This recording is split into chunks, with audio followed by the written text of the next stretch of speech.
Hello friends and welcome back to our channel Banaras the learning channel. तो आज हम discuss करने वाले हैं रेनिन एंजियोटेंसिन एल्डोस्टेरोन सिस्टम, जिसको कॉमनली हम रास सिस्टम के नाम से भी जानते हैं, या कई टेक्स्ट में या कई पेपर्स में आपको रास एक्सिस के नाम से भी ये मिलेगा। तो सबसे पहले देखेंगे कि रास सिस्टम है क्या। रास और rennin angiotensin aldosterone system, it is a critical regulator of blood volume, electrolyte balance and systemic vascular resistance. तो ये बेसिकली तीन चीज़ को रेगुलेट करता है, आपके ब्लड के वॉल्यूम को, इलेक्ट्रोलाइट बैलेंस को और आपके वास्कुलर रेजिस्टेंस को ये रेगुलेट करता है। बैरोरिसेप्टर रिफ्लेक्स के अलावा आपका जो बीपी रेगुलेशन का काम होता है वो ये रास सिस्टम करता है via arterial pressure regulation, and is responsible for various acute and chronic alterations which is seen in kidney और रीनल और कार्डियक डिसऑर्डर्स। अब रास सिस्टम के तीन मेन कंपोनेंट्स हैं, तीन मेन रेगुलेटर्स हैं, जो कि हैं रेनिन, एंजियोटेंसिन 2 और एल्डोस्टेरोन। इसीलिए इस सिस्टम का नाम है rennin angiotensin aldosterone system. And ये जो तीनों कंपोनेंट्स है ये क्या करते हैं, ये आर्टेरियल प्रेशर को इंक्रीज करते हैं, रीनल ब्लड प्रेशर को कम करते हैं, सॉल्ट की डिलीवरी जो है उसको रेगुलेट करते हैं डीसीटी में, और ओवरऑल इस सिस्टम को या इन तीन मेजर फंक्शंस को अपने रेगुलेट करते हैं वाया दिस कंपोनेंट्स। तो अब रास सिस्टम में कौन कौन के ऑर्गन्स हमारे इन्वॉल्व होते हैं, तो वैसे तो यहाँ पे मल्टीपल ऑर्गन्स इन्वॉल्व हैं, बट बेसिकली 5 जो रेगुलेटर्स है वो है हमारे किडनीज, क्योंकि रेनिन यहाँ से रिलीज होता है, लंग्स क्योंकि एंजियोटेंसिन कन्वर्टिंग एंजाइम जो है वो यहाँ से रिलीज होता है, सिस्टमिक वैस्कुलेचर क्योंकि जो इसका इफेक्ट है वो सिस्टमिक वैस्कुलेचर में होता है, एड्रीनल कॉर्टेक्स जो कि एल्डोस्टेरोन रिलीज करता है, और ब्रेन क्योंकि ओवरऑल रेगुलेशन जो है वो ब्रेन के ऑर्डर से होता है। तो फिर सिस्टम या इस रास सिस्टम की नीड क्या है हमें, so this is the basic mediator of cardiac, vascular and renal physiology via regulating vascular tone and water homeostasis। क्योंकि ये vascular tone और water homeostasis को रेगुलेट करता है, ये cardiac, vascular, renal physiological functions के लिए बहुत इम्पॉर्टेंट है। और इसका सिग्निफिकेंट रोल बहुत सारी पैथोफिजियोलॉजिकल कंडीशन जैसे कि हाइपरटेंशन, हार्ट फेलियर और भी कई सारे रीनल और कार्डियोवास्कुलर डिसीज़ में देखे जाते हैं। और इन्हीं कंडीशंस में हम रास सिस्टम को इनहिबिट करने वाली मेडिकेशंस या मेडिसिन्स का यूज़ करके इन सिस्टम को बेटर मैनेज करते हैं। इसका सबसे कॉमन एग्जांपल है हमारा हाइपरटेंशन, जहाँ पे जितनी भी ड्रग्स हमारी हैं वो रास सिस्टम को डिफरेंट स्टेप्स पे इनहिबिट करती है या ब्लॉक करती है, और इसीलिए हम हाइपरटेंशन रेगुलेट कर पा रहे हैं, मैनेज कर पा रहे हैं उन सारी मेडिकेशन से। सो अब इसका मैकेनिज्म क्या है ये समझते हैं। तो रास सिस्टम जो है वो बेसिकली किडनी से स्टार्ट होता है। तो किडनी में एक सेल्स होते हैं हमारे जक्स्ट्रा ग्लोमेरुलर सेल, जिसको हम जेजी सेल्स के नाम से भी जानते हैं, और वो एफरेंट एट्रियोल्स में होते हैं पर्टिकुलरली। और वहाँ पे जो रेनिन है हमारा वो इनएक्टिव फॉर्म में होता है, यानी कि प्रो रेनिन के फॉर्म में प्रेजेंट होता है। जब भी वहाँ पे या तो सॉल्ट का रिडक्शन हो जाएगा किडनी में, या ब्लड सप्लाई सही से नहीं होगी, तो ये जो प्रोरेनिन है वो कन्वर्ट हो जाएगा रेनिन में बाय एंजाइम्स लाइक प्रोकन्वर्टेज 1 और कैथाप्सिन बी के प्रेजेंस में। और ये प्रोरेनिन फिर क्लीव होके जेजी सेल्स में रेनिन में कन्वर्ट हो जाएगा, जो कि सिस्टमिक सर्कुलेशन में आके जिसकी हाफ लाइफ या लाइफ जो होती है वो 10 to 15 मिनट्स के लिए होती है, यानी कि 10 to 15 मिनट से उसका एक्शन जो है वो रहता है। अब मेच्योर रेनिन जो है फर्दर स्टोर्ड हो जाते हैं ग्रैन्यूल्स में जेजी सेल्स के, और 4 मेन स्टिमुलाई से रिलीज होते हैं, जैसा कि मैंने बताया, decrease renal perfusion, blood supply किसी भी रीज़न से कम हो रही है, reduce tubular sodium content, sodium का लेवल कम हो रहा है, increase beta sympathetic flow acting through beta 1 adrenergic receptors इन अपराइट पोजिशन, और fourth reason that is negative feedback from humoral factors या hormones like angiotensin 1, potassium और atrial natriuretic peptide या फिर hypocalcemia या hypercalcemia।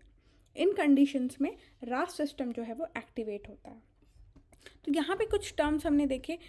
रेनिन, तो रेनिन एक peptide है, hormone है, जो कि यहाँ पे इस प्रोसेस को, इस रास सिस्टम को एक्टिवेट करता है। फर्दर यहाँ पे हम देखेंगे एंजियोटेंसिन। तो एंजियोटेंसिन जो है ये इसका प्राइमरी मॉलिक्यूल है जो कि लीवर के द्वारा सिक्रीट किया जाता है और वो रेनिन को जो है वो क्लीव करता है, यानी कि रेनिन को तोड़ता है। तो वहाँ से एंजियोटेंसिन 1 का डेवलपमेंट होता है या एंजियोटेंसिन 1 बनता है। एंजियोटेंसिन 1 एक पेप्टाइड है जिसकी एग्जैक्ट फिजियोलॉजिकल या पैथोलॉजिकल रोल अभी हम डिस्कवर नहीं कर पाए हैं बहुत अच्छी तरीके से, बट इट्स अ पेप्टाइड। और फिर वहाँ पे एंजियोटेंसिन 1 जैसे ही आता है सर्कुलेशन में, लंग्स जो है हमारे या पल्मोनरी सर्कुलेशन से हमें एंजियोटेंसिन कन्वर्टिंग एंजाइम मिलता है जो कि एंजियोटेंसिन 1 को 2 में कन्वर्ट करता है। फर्दर एंजियोटेंसिन 2 के बहुत सारे फंक्शंस देखे गए हैं और ये इस रास सिस्टम में और BP, blood pressure regulation, volume regulation और एल्डोस्टेरोन सिक्रीशन, इन सब के लिए सबसे मेजर फैक्टर माना जाता है एंजियोटेंसिन 2 हमारा। तो अब समझते हैं इजीली कि रास सिस्टम कैसे एक्टिवेट होता है। सबसे पहले किसी भी रीज़न से, जो हमने 4 रीजन देखे थे, कौन कौन से? Decrease renal perfusion, reduce tubular sodium, increase beta sympathetic flow और नेगेटिव ह्यूमरल फैक्टर्स। इनकी वजह से कभी भी अगर किडनी में प्रोरेनिन जो है रेनिन में कन्वर्ट होगा, प्रोरेनिन रेनिन में कन्वर्ट होगा, तो रेनिन जैसे ही सिस्टमिक सर्कुलेशन में आएगा, लीवर से जो है एंजियोटेंसिन रिलीज होगा। एंजियोटेंसिन और रेनिन मिल के एंजियोटेंसिन 1 बनाएंगे क्योंकि वो उसको ब्लॉक करता है, क्लीव करता है, तोड़ता है। एंजियोटेंसिन 1 जैसे ही सिस्टमिक सर्कुलेशन में आएगा, पल्मोनरी सर्कुलेशन से angiotensin converting enzyme ACE enzyme आ करके उस एंजियोटेंसिन 1 को एंजियोटेंसिन 2 में कन्वर्ट कर देगा। कई केसेस में अमीनो पेप्टिडेज ए के प्रेजेंस में एंजियोटेंसिन 3 में भी कन्वर्जन होता है, बट डोमिनेंट जो इफेक्ट है हमारा एंजियोटेंसिन 2 की वजह से होता है, क्योंकि एंजियोटेंसिन 2-1 रिसेप्टर्स जा करके फर्दर क्या करते हैं, इंक्रीज करते हैं सिंपैथेटिक आउटफ्लो, इसीलिए बीपी इंक्रीज हो जाता है या ब्लड प्रेशर इंक्रीज हो जाता है। एल्डोस्टेरोन का सिंथेसिस बढ़ाते हैं, कैटेकोलामाइन का रिलीज बढ़ाते हैं। तो स्ट्रेस जो फैक्टर्स हैं, स्ट्रेस हार्मोन्स जो हैं, वो भी इस कंडीशन में इंक्रीज होते हैं, इसीलिए हमारे स्ट्रेस से बीपी बढ़ता है हमेशा। देन सोडियम का रिटेंशन बढ़ाते हैं किडनी में या डिस्टल डीसीटी में। फिर एंटी डायूरेटिक हार्मोन का रिलीज बढ़ाते हैं, तो ओवरऑल थ्रस्ट जो है, एक्सटर्नल इनटेक भी वाटर का फिर बॉडी लेने लगती है और फर्दर वैस्कुलेचर में वैसो कंस्ट्रिक्शन कॉज करते हैं। तो ये जो है ओवरऑल रास सिस्टम है जो कि आपका कार्डियोवैस्कुलर और रीनल पैथोफिजियोलॉजी के लिए बहुत रिस्पॉन्सिबल माना जाता है। अगर हम इसका दूसरा डायग्राम देखें और अच्छी तरीके से और डिटेल्ड वर्जन में, तो क्या होता है कि हमारे किडनी से प्रोरेनिन रेनिन में एक्टिवेट हुआ, कैसे फैक्टर से? ब्लड प्रेशर कम हो रहा है, सोडियम कम हो रहा है या सिंपैथेटिक टोन बढ़ रही है, यानी कि स्ट्रेस बढ़ रहा है।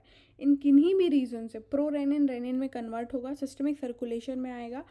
सिस्टमिक सर्कुलेशन में आने के बाद लीवर से एंजियोटेंसिनोजेन रिलीज होगा, फिर एंजियोटेंसिनोजेन और रेनिन मिलकर एंजियोटेंसिन 1 बनाएगा, जहाँ पे S converting enzyme, angiotensin converting enzyme जो है वो लंग्स से आकर के इस एंजियोटेंसिन 1 को क्लीव करेगा और एंजियोटेंसिन 2 बनाएगा।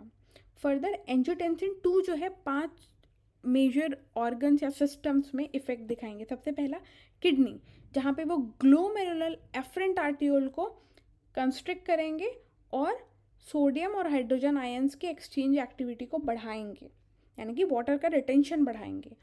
फिर पोस्टीरियर पिट्यूटरी में, जहाँ पे एडीएच का सिक्रीशन बढ़ाएंगे, एंटी डायूरेटिक हार्मोन का सिक्रीशन बढ़ाएंगे, जिससे फर्दर ये इफेक्ट कंटिन्यूस रहेगा। फिर वैस्कुलेचर में, यानी कि वैस्कुलर स्मूथ मसल्स में ये कॉन्स्ट्रिक्शन कॉज करेंगे, वैसो कॉन्स्ट्रिक्शन कॉज करेंगे, जिससे पेरिफेरल रेजिस्टेंस बढ़ेगा और हाइपरटेंशन जैसी सिचुएशन क्रिएट होंगी।